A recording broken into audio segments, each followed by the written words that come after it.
तेजस्वी पुत्र को पाकर राजा प्रफुल्लित मन से नगर को लौटे और देवव्रत राजकुमार के पद को सुशोभित करने लगे।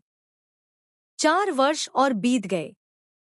एक दिन राजा शांतनु यमुना तट की ओर घूमने गए तो वहां अप्सरासी सुंदर एक तरुणी खड़ी दिखाई दी। तरुणी का नाम सत्यवती था। गंगा के वियोग के कारण राजा के मन में जो विराग छाया हुआ था वह इस तरुणी को देखते ही विलीन हो गया। उस सुंदरी को अपनी पत्नी बनाने की इच्छा उनके मन में बलवती हो उठी और उन्होंने सत्यवती से प्रेम याचना की। सत्यवती बोली, मेरे पिता मल्लाहों के सरदार हैं, पहले उनकी अनुमति ले लीजिए, फिर मैं आपकी पत्नी बनने को तैयार हूं। राजा शांतनु ने जब अपनी इच्छा उन पर प्रकट की तो केवटराज ने कहा, आपको मुझे एक वचन देना पड़ेगा। राजा ने कहा, जो मांगोगे दूंगा, यदि वह मेरे लिए अनुचित न हो। केवटराज बोले, आपके बाद हस्तिनापुर के राज सिंहासन पर मेरी लड़की का पुत्र बैठेगा, इस बात का आप मुझे वचन दे सकते हैं? केवटराज की शर्त राजा शांतनु को नागवार लगी। गंगासुत को छोड़कर अन्य किसी को राजगद्दी पर बैठाने की कल्पना तक उनसे न हो सकी। निराश और उद्विग्न मन से वह नगर की ओर लौट आए। किसी से कुछ कह भी न सके, पर चिंता उनके मन को कीड़े की तरह कुतर-कुतर कर खाने लगी। देवव्रत ने देखा कि उसके पिता के मन में कोई न कोई व्यथा समाई हुई है। एक दिन उसने शांतनु से पूछा, पिताजी, संसार का कोई भी सुख ऐसा नहीं है जो आपको प्राप्त न हो, फिर भी इधर कुछ दिनों से आप दग्बी दिखाई दे रहे हैं। आपको ये चिंता है? 13/108।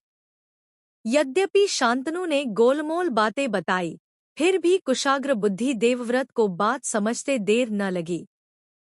उन्होंने राजा के सारथी से पूछताछ करके उस दिन केवटराज से यमुना नदी के किनारे जो कुछ बातें हुई थी उनका पता लगा लिया। पिताजी के मन की व्यथा जानकर देवव्रत सीधे केवटराज के पास गए और उनसे कहा कि वह अपनी पुत्री सत्यवती का विवाह महाराज शांतनु से कर दें। केवटराज ने वही शर्त दोहराई जो उन्होंने शांतनु के सामने रखी थी। देवव्रत ने कहा, यदि तुम्हारी आपत्ति का कारण यही है तो मैं वचन देता हूँ कि मैं राज्य का लोभ नहीं करूँगा। सत्यवती का पुत्र ही मेरे पिता के बाद राजा बनेगा।